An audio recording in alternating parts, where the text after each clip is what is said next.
Patuloy ang usap-usapan sa showbiz kung tuloy-tuloy na nga ba ang pagbabalik ng dating Dabarkads na si Ruby Rodriguez sa mundo ng Kapamilya Entertainment.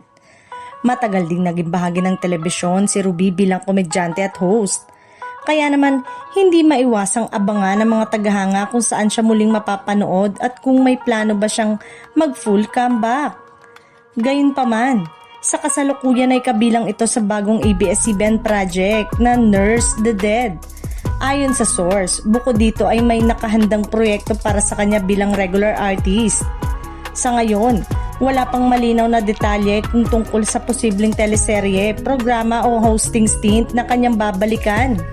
Matatandang nagbago ang direksyon ng buhay ni Ruby matapos siyang mag-focus sa personal na buhay at manirahan sa abroad. Dahil dito, naging limitado ang kanyang mga showbiz appearances sa Pilipinas at mas pinili niyang unahin ang pamilya at mga personal na gawain sa labas ng industriya. Sa kabila nito, nananatiling bukas ang posibilidad ng kanyang pagbabalik lalo na kung may proyektong babagay sa kanyang talento sa comeback at hosting.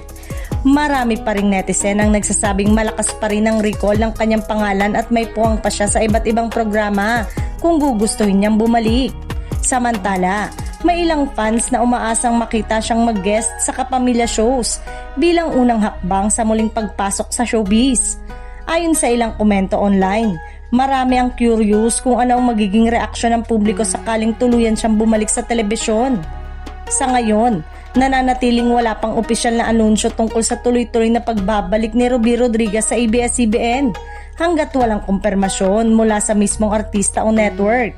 Mas maiging ituring muna ang mga balitang bilang espekulasyon. Gayunpaman, bukas pa rin ang pinto para sa isang posibleng comeback kung sakaling may tamang proyekto at pagkakataon.